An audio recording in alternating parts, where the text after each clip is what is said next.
You're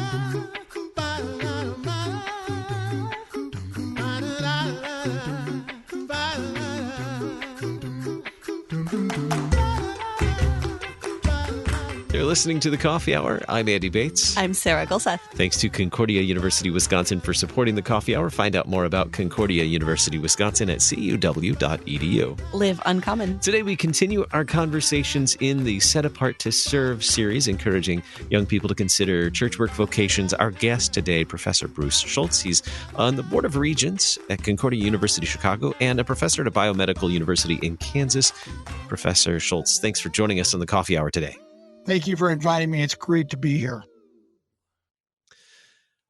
Share with us your connection to the church and your involvement, your service in the church. You shared with us a little bit before we had this interview about the ways that you've been serving and involved in the church. I know serving on the Board of Regents at Concordia University is certainly a significant one, but you've been involved in your congregation and serving the church at large in a variety of ways. Share with us some of those highlights. For me, one of the things that I think is most important is the educational system that's been developed and implemented by the Lutheran Church Missouri Synod. I attended a parochial day school in grades 1 through 8, and there were actually a number of those in our county in Nebraska when I was growing up, and I greatly benefited from that and seeing the many families that were involved in different ways there. And as I progressed, I became more and more aware of how important the Christian aspect and Lutheran aspect of life was in the education of all of us. And so when I was working on my graduate degree in Ithaca, New York, I joined the congregation there, Trinity in Ithaca, and ended up working with the Board of University and College Affairs, so another educational component. And then after graduation, went to Birmingham, Alabama, where I was involved in some of the education with Sunday school and Bible class in the congregation there. And that's just kind of been an ongoing common thread. And I have been on the board of a preschool, Lutheran preschool, and have been many, many years on the board for a parochial day school. And now I also serve at that level of the Kansas district in their education committee as well. And so through all of this, I've learned much about how different venues in which education can occur, both secular education in many subjects, but the ecclesiastical component of it that is so important as well, to incorporate where Jesus is in our lives into every part of our life so that we realize that God is working through us no matter what we do. That is a lot of ways that you've been able to serve. Thanks be to God that you've been able to do all of those different vocations in all of those places. And you, it does sound like you've acquired quite a bit of experience in all of these areas of how important education is. What is your perspective on how adults, lay people who may not be commissioned workers in the church, how they can be a part of young people's education, a part of their lives, even if they aren't specifically maybe the person in the classroom or the pastor in the pulpit, but other ways that lay people can be involved with the lives of children as they're being formed as Christians? So when I hear a question like that, I immediately think about, okay, where do I fit in the question? There's really two things that I think that we can get to, and that is, where are family members in the nurturing of children and growing to adulthood, and where are the people that are not direct family members? And one of the things for family members that is so critical is just simply show up, be mom, be dad. And children learn so much from what it is their parents prioritize in life. And if it's not important to the parents, it probably won't be important to the children. And so it's critical that the role models are there and that they're there day in and day out. For those people that are not direct family members, I would say that it's really important to get to know the children in the congregation, get to know what it is they can do, what their likes and dislikes are. Are they bashful? Are they gregarious?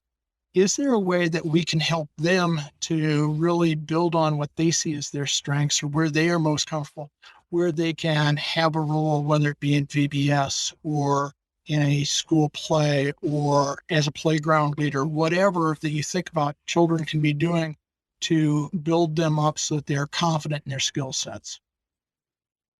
Hmm. So how do we do that practically as, as fellow members in a congregation? How do we, what are those little things? And you gave us some good examples. Are there more examples of how to build those relationships with others in the congregation? Thinking of the kid, sitting on the other end of the pew with his family or with her family, and how do we connect with them? What are the ways that you found that you've been able to connect with others in your congregation? That's funny because I feel I've done a lot of teaching through the years, and I always feel like I'm the gruff old prof that's really kind of hard to get to know.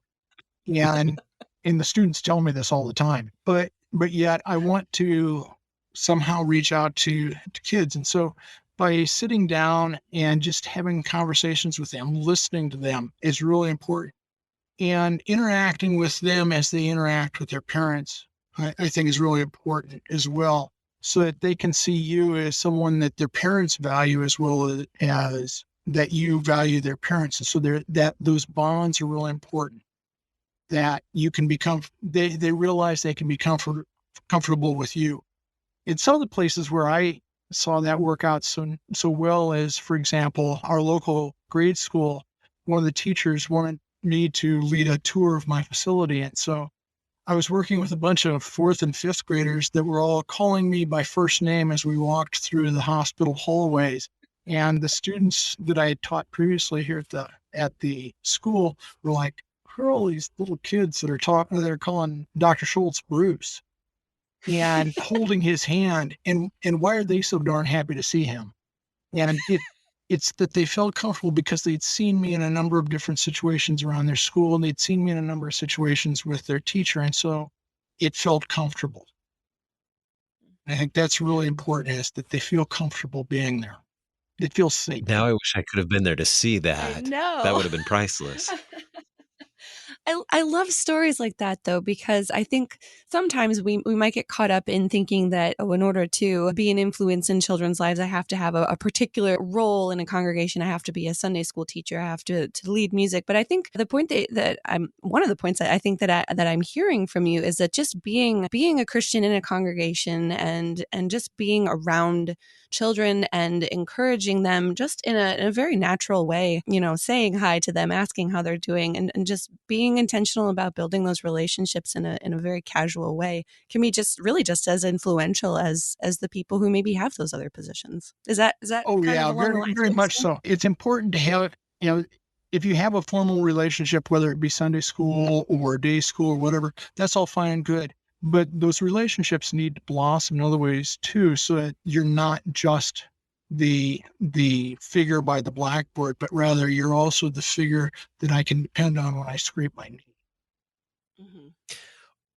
What I heard also in your story, and this is going to go back to our mental health Mondays here, Hey. accepting that bid. So Yeah. Yeah. there was a bid for a connection. The teacher reached out to you and wanted to give the students an opportunity to tour the facility where you full time, and you accepted that invitation and welcomed the students lovingly into Mm-hmm. your environment. And I think that is certainly important too. You accepted that invitation and welcomed the kids into your daily life. Mm-hmm. Yeah, I had a little bit of an in too with them in that particular case, because my wife for many years was the volunteer music teacher for the school. And so I Ah. was the volunteer roadie. And and one of the things that she did was the handbell choir. And that's one of the things that really I think set our parochial school apart from other situations, other schools, is because we had this handbell choir. And there aren't a lot of those, especially in grade schools. And one of the things that came out of that was ringing handbells is a team sport.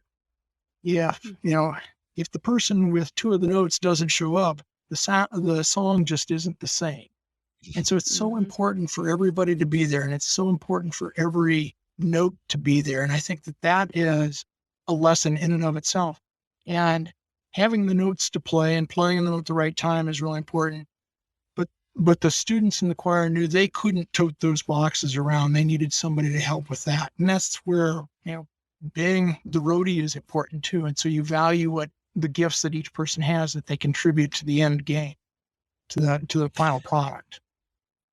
And what does that speak to students, the actions of you showing up as a volunteer to help with the equipment and haul those things around, and your wife also serving as a volunteer, as a music teacher and leading the group as well. I mean, that I think speaks volumes. And maybe the students won't recognize it until years later when they realize how significant that was, that you were volunteering your time and serving in that way. But that, I think, sets an example for them too, that they too can serve as volunteers, as they are by serving as musicians, but also as an adult later as well. Yeah, and the team building, I think, was really important in that regard. Just simply because if the students recognize the need for the team, that makes them comfortable in encouraging their friends, or maybe even the people that are not their closest friends, but those on the team, to show up and to do good, to be effective in their work. And peer pressure in that regard is a great thing, because if the kids are encouraging one another, that builds so much in their relationships. We have more to chat about with Professor Schultz in just a moment here on the Coffee Hour as we continue our conversations in the Set Apart to Serve series. You're listening to the Coffee Hour. I'm Andy Bates. I'm Sarah Gulseth.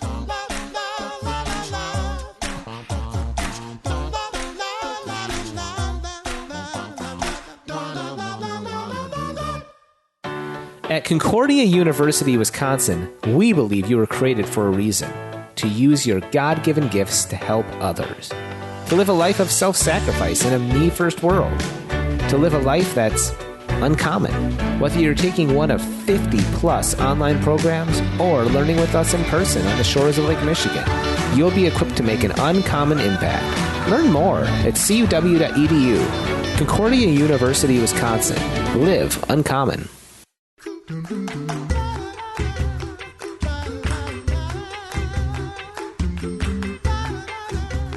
Welcome back to the Coffee Hour. I'm Andy Bates. I'm Sarah Gulseth. Today we're talking with Dr. Bruce Schultz, serves on the Board of Regents for Concordia University Chicago and professor at a biomedical university in Kansas. Dr. Schultz, before we went to break, we were talking about some of the ways in which you've been given to serve in your congregations and in the church at large, and how in those ways of serving you, even as a volunteer, as you said, the roadie for the handbell choir, getting to carry equipment around, it gave you an opportunity to connect with kids and also to set an example for them as well. How have you, in those connections with kids, had the opportunity to encourage kids to consider church work vocations? So one of the things that was also on information that I shared with you is my wife and I have two children, and both of them are professional church workers, one a deaconess and the other a pastor. And I don't know that we, in either case, set out to encourage them to be professional church workers. However, just like many children, the role models that they had in school, they saw their teachers and they say, I want to be like that teacher. And so you can encourage children in situations like that to actually consider that as a vocation. Now, not too many little kids are going to say, I want to be a pastor, because they typically don't have the same sorts of one-on-one interaction with a pastor that they might have with their classroom teacher. I think one of the ways that parents, especially parents, can have an impact is by holding up the teachers, the pastors, the professional church workers, and speaking highly of them and supporting them in what they do. If children in their homes hear that their pastors are doing well, that their pastors are valued, the same for other professional church workers, they realize that that's a valuable vocation. If, on the other hand, they hear negative things about professional church workers, then that instills in them that is not a valued vocation. And so I think that parents really have a key role there in being able to say, this is a valued area of our life, and the persons that fill those roles are extremely valuable to us. And then also in conversations outside of the home, children are very attentive. And so it's important to also be wise in how you address issues within your congregation, within your school, to be constructive so that it keeps the focus where the focus needs to be rather than on the characteristics of the people involved. Yeah, I think that's an important thing to recognize, that kids do pay attention to these things, and the way that adults in their lives, especially their parents, talk about these professions and raising them up as something that is good and right, that is something that they could consider is very valuable. Why is it so important for people like parents or others in the congregation to encourage children and to hold these vocations up to higher standards? Well, everybody likes to be valued. And so am I going to pursue something that my parents don't value? Probably not. And so the feedback that comes from parents is really, really important. There was a resolution at our last Synod convention that dealt much with the role of parents, and especially the role of fathers in the development of their children when it comes to faith formation. And there are statistics presented in that resolution. But the take-home message was that if dad doesn't show up, if dad doesn't think it's important, then it's probably not going to be important to the children. Mom can work really hard, but if dad doesn't value it, it doesn't have the value. And so I think dads are just so important to the development of the perspectives that children have. And we see that again. There was a recent article that was in the center section of the Reporter talking about developing faith characteristics in families. And the Mid-South District with President Pavla gave a report on how they're working to develop better the gifts that are manifested in children and young adults.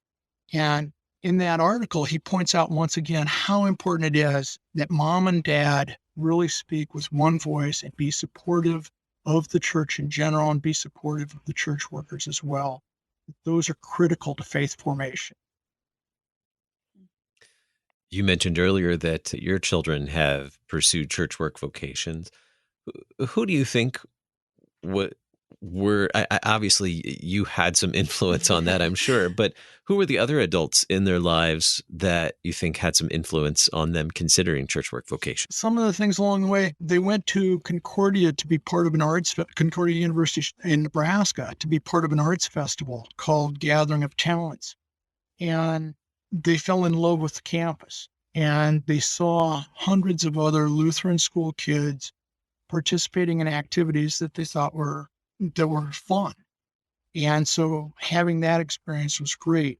And the teachers emphasizing that was important. Both my kids really valued the principal of the grade school, Mr. Altvold, and the way that he interacted and supported the kids was something that set him apart. And actually, Christian wanted to grow up to be like him. And then as time went on, he realized there are many different directions he could go with education. And ultimately, he ended up going to pastoral ministry.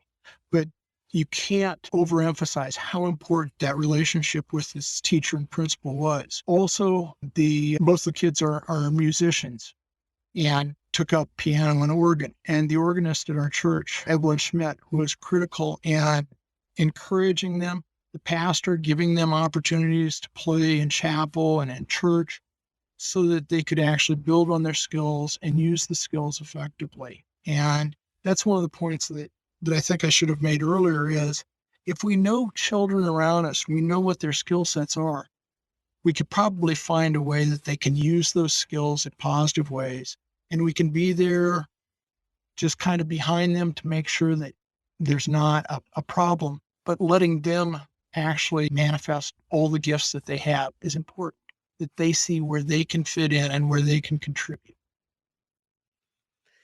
So in your role as a dad to your kids, as they were discovering that these church work vocations were what they wanted to do, what kind of encouragement did you give and can parents give to their kids who are deciding to pursue these vocations? What kind of encouragement can parents give to their kids who are deciding to pursue these vocations in order to encourage them to continue through them, even though sometimes they can be challenging in different ways? But what kind of encouragement can parents give to their older children who are going through this process? I tend to be a very practical person when it comes to that question because I work with a lot of college students. And I often ask, where do you want to be and what do you want to be doing 10 years from now? And with professional church work, because of the concept of a divine call, is probably a little different. But in some respects, the question is the same. And that is, in 10 years, I think that I can be effective in this particular occupation. I think that I can be effective in this particular vocation.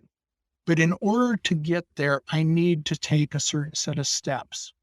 And so to help young people think through what are the steps that I need to take in order to reach that goal? What are the steps that I need to take in order to be well prepared and effective in that role? And then helping them to be able to implement those steps, whether it is simply applying to college, identifying a college that they can attend, both what they have, using their resources, can they get through it in a way that doesn't set them back financially too far, anything like that. Just helping think through all the steps to get there. But having those goals in mind is really important. And then being able to say, yeah, I met these steps along the way that helped me get there. Just hearing the story of you sharing earlier that just your children being on campus at a Concordia University and seeing other students, other children like them from other schools connect on that campus, but then also having, I guess, something to look up to look forward to as well. Tell me more about the college years and your kids. Did they discover these church work vocations more so, or their interest in them when they were college students, or was it before college? I think both the kids had some inkling before college, but it was shortly after getting into college that Christian really made that transition to thinking pre-seminary as opposed to pre-med at some level. And with our daughter, with Sarah, she was, I think, really interested in her music. She is an organist, and her degree, or her roster status is as parish musician. And so she knew that she wanted to be in music at some level, but didn't really know where that was all going to fit together. And then in college, she became aware of the deaconess role as a professional church worker. And she is always someone who wanted to study the Bible more, to become quite familiar with the theology. And so that fit her quite well. And so I'd say both the kids made that transition fairly early in college, realizing that this was a place where they clearly had comfort and that this is probably where they were being called to live out their lives. So what I'm hearing is that that their family was involved in a congregation and active and serving together in a congregation. They learned about these church work vocations to some degree while they were still in, elementary, middle school, high school. Then they go to a college or university like a Concordia where those programs are offered and learn even more about them and fall in love with those church work vocations, but not just interested in pursuing them, but also support from their family at home too, as they consider that. That was, all those things were, I think, really valuable, it seems like, in that process. Yeah, I'll agree with you. All of those things are important. To find other students that also value those career opportunities or those vocations, I think, is also important. So they had a peer group that was encouraging to them and that was able to support them as well. All very key elements to supporting kids and young adults as they consider church work vocations for the future. Wow. What a great story. Professor Schultz, anything else you'd like to share with us about as we consider the Set Apart to Serve initiative and encouraging young people to consider church work vocations? The one thing that I think is so important is just having moms and dads involved.